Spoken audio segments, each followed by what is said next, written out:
Hello বন্ধুরা, তোমরা সবাই কেমন আছো? তোমরা তো দেখতেই পাচ্ছ যে আজ আমি কি বানিয়েছি, যেটা হচ্ছে সাবুর পায়েস। অসাধারণ দেখতে আর খেতেও কিন্তু খুব সুন্দর হয়েছিল, যেটা তোমরা দেখে বাড়িতে অবশ্যই করতে পারো। এর জন্য আমি সাবু নিয়ে নিয়েছিলাম, চিনি হাফ বাটি, আর কিছু ভাজা বাদাম আর ঘি, এর সাথে দুধও লাগবে কিন্তু। এই যে সাবুটাকে আমি আগের দিন রাত্রিরে কিন্তু ভিজিয়ে দিয়েছিলাম, এই জন্য এতটা বড় বড় হয়ে গেছে আর কতটা নরম হয়ে গেছে সেটা তোমরা দেখতেই পাচ্ছ।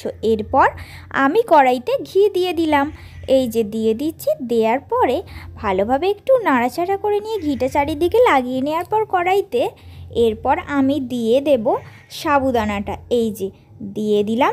দেওয়ার পরে ভালোভাবে নাড়াচাড়া করে নেব খানিকক্ষণ ধরে, 2 মিনিট মতো করলেই চলবে আমাদের।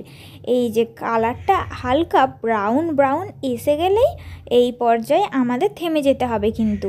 এই যে হয়ে এসেছে আমার কালারটা, দেখো তোমরা নিজেরাই বুঝতে পারছো।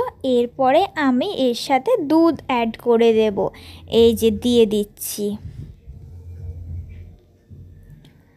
দুধটা দিয়ে দেওয়ার পর আমি ভালোভাবে নাড়াচাড়া করে মিশিয়ে দেব সাবুদানার সঙ্গে দুধটা, এই যে দেওয়ার পর খানিকক্ষণ ফুটে উঠতে দিতে হবে। এই পর্যায়ে কিন্তু এখনই চিনি দিয়ে দেব না, কারণ সাবুদানাটা যতটা সিদ্ধ নরম হওয়ার বাকি আছে সেটা সিদ্ধ হয়ে যাবে কিন্তু। এই যে ফুটছে, ভালোভাবে সিদ্ধ হয়ে যাওয়ার পরেই আমি চিনিটা দেব কিন্তু। এই যে আমি আরেকটু ভালোভাবে নাড়াচাড়া করে নিচ্ছি, বেশ খানিকক্ষণ ধরে আমাদের ফুটিয়ে নিতে হবে, যতটা সিদ্ধ হওয়া প্রয়োজন ততটাই কিন্তু। এই যে দেখো, দেখতেই পাচ্ছ তোমরা সাবুদানাগুলো কেমন সাদা সাদা হয়েছে, মানে অনেকটাই সিদ্ধ হয়ে গেছে। এরপর আমি এর সাথে গুঁড়ো দুধ অ্যাড করে দেব।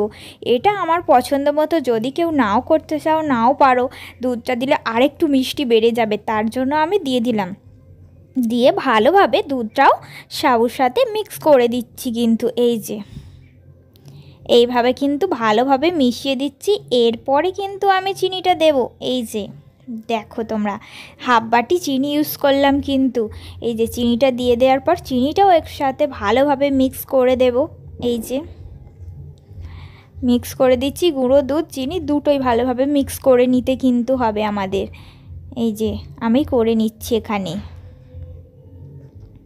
তোমরা কিন্তু আর কি রেসিপি দেখতে চাও আমার কাছ থেকে সেটা কিন্তু অবশ্যই কমেন্টে বলতে পারো। এরপর আমি 2টো এলাচ মুখ ফাটিয়ে দিয়ে দিয়েছিলাম।